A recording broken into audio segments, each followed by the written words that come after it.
नाही नाही मज वैष्णव वाचुनी नाही नाही मज वैष्णव वाचुनी नाही नाही मज वैष्णव वाचुनी नाही नाही मज। तो देखिए कितना सुंदर सुंदर भाव हमारे संत, एक ही भाषा। तुलसी भी कहते हैं वही कि मेरे संगी कौन है, कबीर कहते हैं मेरे संगी दो जना, तुकाराम जी कहते हैं वैष्णव वैष्णव भक्त के सिवा मेरा और कोई नहीं। वैष्णव वाचुनी नाही नाही मज वैष्णव वाचुनी नाही नाही मज। हरि भक्त माझी जीव लग सोय रे, हरि भक्त माझी जीव लग सोय रे। हृदय पाऊले धरी न ताची, हृदय पाऊले धरी न ताची, हृदय पाऊले धरी न तयाचे। जो भगवान का बन गया वो भगवान के परिवार का है। इसलिए जटायु जी जिन्होंने अपने प्राण भगवान को समर्पित किया, वो जटायु जिन्होंने अपना जीवन धर्म की रक्षा में कुर्बान कर दिया, इसलिए वो राम जी के हाथों के श्राद्ध पाने के अधिकारी हुए। क्यों श्राद्ध पाने के अधिकारी हुए? क्या किया जटायु ने? कौन सा कर्म किया था? वो कौन से कर्म थे जटायु के जिससे भगवान के हाथों के श्राद्ध पाने के अधिकारी हो गए? तो इस प्रसंग को जानने के लिए थोड़ा सा हम मानस के अरण्य कांड में चले, और बड़ा ही कारुणिक प्रसंग है। देखिए गिद्धराज जटायु की भेंट भगवान से कब और कैसे हुई, और जटायु ने क्या किया था, जटायु ने भगवान के लिए क्या किया, कैसे उन्होंने अपना चित्त, अपना मन, अपना प्राण भगवान में लगा अर्पण कर दिया, कैसे? तो अरण्य कांड में जब मेरे प्रभु राम पंचवटी में जब आए गोदावरी के तट पर, तो वही गोदावरी के तट के पास एक वृक्ष में पक्षीराज जटायु जी रहते थे, और भगवान राम की पहली बार जटायु जी से वही भेंट हुई। जटायु जी पहली बार पंचवटी के आश्रम में नासिक क्षेत्र में गोदावरी के तट पर भगवान की पहली बार जटायु से भेंट हुई। जटायु जी बड़े गदगद हुए, भगवान को हाथ जोड़कर स्तुति करके बोले, प्रभु आप इस क्षेत्र में आ गए, मैं धन्य हो गया। प्रभु आप इस दंडकारण्य क्षेत्र में आए, इस गोदावरी के क्षेत्र में आप आए हैं, यहाँ पंचवटी का बड़ा सुंदर आश्रम है प्रभु, अब आप यही रह जाए, आप यही रहिए, आप यही वास कीजिए। क्यों? क्योंकि भगवान आप यहाँ रहेंगे ना तो आप लक्ष्मण भैया और भगवती सीता इन सब का मैं नित्य दर्शन किया करूंगा अपनी आंखों से। मैं गीध हूँ, गीध की दृष्टि से मैं आपका दर्शन कर करके मैं धन्य हो जाऊंगा।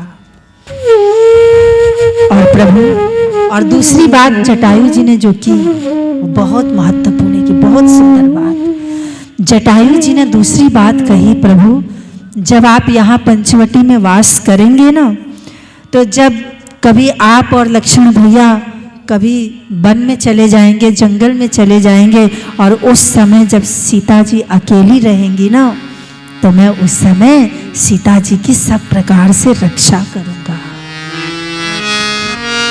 बोले कैसे? बोले जैसे पिता अपनी बेटी की रखवाली करता है, जैसे कोई बाप अपनी बच्ची की रक्षा करता है। ये है जटायु, जटायु जी कहते भगवान, एक तो मुझे आपके दर्शन का सदा सौभाग्य मिलेगा और दूसरा सौभाग्य ये कि जब कभी कभी आप लोग नहीं रहेंगे तो आपकी अनुपस्थिति में मैं सीता जी की देख रेख करूँगा, मैं सीता की रक्षा करूँगा। और देखिए जो वचन जटायु ने दिया भगवान को, केवल वचन ही दिया था क्या भगवान को? क्या जटायु ने केवल बोल करके कहा कि मैं रक्षा करूंगा? नहीं, बल्कि जटायु ने चरितार्थ करके दिखाया। जटायु ने सिर्फ बोला ही नहीं, कूद पड़े थे जटायु, टूट पड़े थे जटायु। कब? बोले जब वह हृदय विदारक, दिल दहला देने वाली घटना अरण्यकांड में, जब पंचवटी के उस आश्रम में वह घटना घटती है, जब प्रभु राम उस मायावी मृग के पीछे चल पड़े, जब भैया लक्ष्मण भी उनके पीछे चल पड़े, और तब उस समय जब पंचवटी के आश्रम में सीता जी बिल्कुल अकेली थी, कोई नहीं था, और उसी समय उस वन में, उस पंचवटी आश्रम में प्रवेश होता है किसका? बोले लंका का रावण, दशानन रावण का, वह भयानक रावण चला। और जैसे ही चला रावण, गोस्वामी जी लिखते हैं, सून बीच 10 कंधर देखा, शून बीच, शून यानी एकदम सुनसान, कोई पंचवटी में नहीं है, राम भी नहीं है, जब लक्ष्मण जी भी नहीं है, पंचवटी के आश्रम में सीता जी बिल्कुल अकेली है, कोई भी नहीं है वहां। और रावण ने देखा, शून्य बीच 10 कंधर देखा, आवा निकट जति के वेशा, आवा निकट आया, पास में आया, करीब आया, किस वेश में? जति, यति के वेश में, सन्यासी के वेश में, साधु के वेश में, गेरुआ वस्त्र पहन लिया, माथे पर त्रिपुंड लगा ली, गले में रुद्राक्ष की बड़ी बड़ी मालाएं बांध लिया, हाथों में रुद्राक्ष लपेट लिया, एक हाथ में कमंडल है, दूसरे हाथ में दंड है, भिक्षाम देहि, सुन बीच 10 कंधर देखा, सुन बीच 10 कंधर देखा, आवा निकट जति के वेशा, आवा निकट जति के वेशा, साधु के वेश में, सन्यासी के वेश में आया। सोचा सीता जी को आश्रम से बाहर निकालना है ना, तो साधु बनकर के जाऊंगा तो मुझ पर विश्वास कर लेंगी और वो बाहर लक्ष्मण रेखा से बाहर आ जाएंगी, इसलिए सीता जी को लक्ष्मण रेखा से बाहर निकालने के लिए रावण ने क्या किया? आवा निकट जति के वेशा, आवा निकट जति के वेशा, जाके डर सूर असुर डराई, जाके डर सूर असुर डराई, वो रावण चला जिसके डर से सूर असुर थर्रा जाते थे, कांप जाते थे, जिसके भय से देवता थर-थर कांपते थे। आज वो रावण आया है जिसके भय से देवताओं को न नींद आती थी, न दिन में भूख लगती थी, निशी न नींद दिन अन्न न खाई, निशी न नींद दिन अन्न न खाई, सो दस आई सो दस शीर्षान की माई। और गोस्वामी जी ने क्या शब्द लिखे हैं देखिए, जिस रावण के डर से जाके डर सुर असुर डराई, जिसके डर से देवलोक थर-थर कांपते थे, असुर डरते थे, पृथ्वी लोक की तो बात ही छोड़ दो, पृथ्वी पर तो उसका कब्जा था, नाम सुनते ही देवता भाग खड़े होते थे, वो रावण। लेकिन जब आया तो गोस्वामी जी लिखते हैं कैसे, बोले जैसे कोई कुत्ता किसी के घर में जब चोरी करने जाता है ना, आपने देखा होगा ना, जब गांव में, जब आपके घरों में जब कुत्ता आए तो कैसे घुसता है? कभी इधर देखेगा, कभी इधर देखेगा, इधर देखेगा, उधर देखेगा, और इधर उधर देख के क्या करता है? धीरे धीरे आगे बढ़ता है, धीरे धीरे घर में घुसता है और इधर देखता है, उधर। ठीक उसी प्रकार से रावण जब चला तो गोस्वामी जी लिखते हैं कि 110 शीश श्वान की नाई, 110 शीश श्वान की नाई, चितई चला भड़ियाई,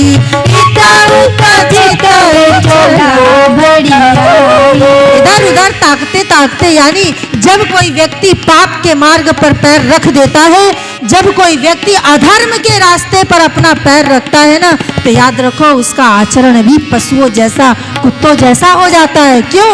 जब जीवन धर्म छोड़कर जब वो अधर्मी बन जाता है तो उसका भी जीवन पशु से भी बदतर हो जाता है, कुत्ते जैसा हो जाता है, वो हिंसक बन जाता है, वह एकदम अंधा हो जाता है और इसका जीवन कुमार्गामी हो जाता है। एनी कुपंथ पग देत खगेसा, एनी कुपंथ पग देत खगेसा, रहा न तेज तन बुद्धि बल लेशा, रहा न तेज तन बुद्धि बल लेशा। तो जब कोई कुमार्ग पर, जब कुपंथ पर आदमी चल पड़ता है तो ना उसकी बुद्धि अच्छी होती है। जब कोई कुमार्ग पर, जब कोई कुपंथ पर, जब कोई अधर्म पर, जब कोई लोभ और लालच के रास्ते पर चल देता है, जब कोई काम और वासनाओं के रास्ते पर चल देता है, जब कोई अहंकार के रास्ते पर चल देता है, तो गोस्वामी जी कहते हैं कि उस व्यक्ति के पास न बुद्धि अच्छी रहती है, न उसके पास ज्ञान बसता है, न उसका सत्संग रहता है, उसका सब कुछ नष्ट हो जाता है, बुद्धि नाश हो जाती है। राहन तेज तन बुद्धि बल लेशा, राहन तेज तन बुद्धि बल लेशा, इनको पंथ पग देत खगेसा, इनको पंथ पग देत खगेसा। तो बुद्धि का नाश हो जाता है, विवेक का नाश हो जाता है कुपंथ पर चलते ही। इसलिए जब कोई निरंतर सत्संग करता है तो उसकी बुद्धि का विकास होता है, उसके सत्संग का विकास होता है, उसके भीतर ज्ञान की वृद्धि होती है, उसके अंदर भावनाओं की वृद्धि होती है, उसके अंदर समर्पण की वृद्धि होती है। लेकिन जब कोई कुपंथ, जब कोई अधर्म के रास्ते चल पड़ता है तो जो बुद्धि बची होती है वह बुद्धि का नाश हो जाता है, जो ज्ञान बचा खुचा होता है वह ज्ञान भी नष्ट हो जाता है, तेज चला जाता है जीवन से, न तेज रहता है, न वह ज्ञान रहता है, न बुद्धि अच्छी रहती है, न विवेक अच्छा रहता है। कब? जब जीवन कुमार्गी बन जाता है, जब जीवन कुपंथी बन जाता है, जब जीवन आधार्मिक बन जाता है, जब केवल काम, क्रोध, लोभ, लालच, अहंकारी के रास्ते पर जब कोई चलता है तो उसका हाल रावण जैसा हो जाता है, बल्कि व्यक्ति भी रावण जैसा असुर बन जाता है, राक्षस जैसा बन जाता है वो आदमी। जो व्यक्ति कुमार्ग पर चले, अधर्म पर चले, याद रखो वो भले ही देखने में मनुष्य लगेगा लेकिन वो भीतर से रावण बन जाता है, वो भीतर से सर्वनाश पर तुल जाता है। ये दशा हुई रावण की। वो रावण जिसके डर से तीनों लोग डरता था, उस रावण की दशा क्या हुई? बोले स्वान जैसे, कुत्ते की तरह, कुत्ते की तरह सीता जी को चुराने के लिए चल पड़ा। और बहुत प्रकार से नाना विधि कर कथा सुहाई, राजनीति भय प्रीति दिखाई। बहुत प्रकार की सीता जी के आगे जाकर के बातें, बड़ी बड़ी ज्ञान की बातें की, योग की बातें की, बातें ज्ञान की, बातें योग की, पर कुकृत्य कैसा है उसका? कुकृत्य कैसा? कर्म कैसा? कर्म तो असुरों वाला, अधर्म। पर बात करता है ज्ञान की, सीता जी से चर्चा करता है ज्ञान की, फिर ज्ञान की बात की, राजनीति की बात की, और फिर तो उसने दुष्टता वाली बातें भी कर दी। कि देवी यहाँ क्यों हो, ऐसे क्यों हो, अकेली क्यों हो, चलो मेरे साथ। और जब उसने दुष्टता वाली बात की तब सीता जी ने उसको फटकारा है, अरे दुष्ट, वेशभूषा तुम्हारा सन्यासी का और बातें इतनी दुष्टता वाली, इतनी गंदी, इतनी निकृष्ट। ठहर जाओ, मेरे प्रभु अभी आते ही होंगे, मेरे राम अभी आते ही होंगे। वेश तुम्हारा साधु का है, वेश तुम्हारा सन्यासी का है और तुम्हारा कृत्य ऐसा गंदा, ऐसे ऐसे शब्द तुम बोल रहे हो। लेकिन जब सीता जी ने बोला और तब रावण ने जबरदस्ती अपनी भुजाओं से, 20 भुजाओं से रावण ने जबरदस्ती सीता जी को पकड़ करके अपने रथ में बिठाया। और जैसे ही रथ में बिठाया, क्रोधवंत तब रावण लीन हसी रथ बैठा, चलत गगन पथ आतुर भय रथ हाकिन जाय। क्रोध में आकर के रावण उसी समय अपना रूप प्रकट कर लेता है। दशानन रावण, 10 मुख प्रकट हो गए, 20 भुजाएं, और रावण को देख करके पूरा जंगल स्तब्ध हो गया, पूरा वन स्तब्ध हो गया। गोदावरी की धारा रुक गई, पेड़ पौधों की गति रुक गई, वायु की गति, वायु मंद हो गया, सूर्य डर के मारे फीके पड़ गए। जब रावण आया था क्या दशा हुई थी, पंचवटी पूरा दहल गया रावण के खौफ से। रावण ने जब गर्जना की तो पूरा पंचवटी प्रदेश थर्रा उठा। सीता चिल्लाई, चीख पड़ी, हे रघुनाथ, हाँ जगदेक वीर रघुराया, हाँ रघुनंदन, हाँ रघुनाथ, रक्षा करो, रक्षा करो, ये दुष्ट मुझे लेकर के जा रहा है। के ही अपराध विसार हूँ दाया, आरती हरण शरण सुखदायक, हाँ रघुकुल सरोज दीननाथ। हे आरत हरने वाले, आरती हरण, हे रघुनंदन, हे दुख भंजन दीनानाथ, मेरी सुधि लो प्रभु। आज रावण सीता जी को हर करके ले जा रहा है। सीता जी की विपत्ति से, सीता जी के विलाप से चराचर प्राणी दुखी हो गए। विविध विलाप करत बयदे, विविध विलाप करत बयदे, विविध विलाप करत बयदे, भूरी कृपा प्रभु दूरी सने, भूरी कृपा प्रभु दूरी सने,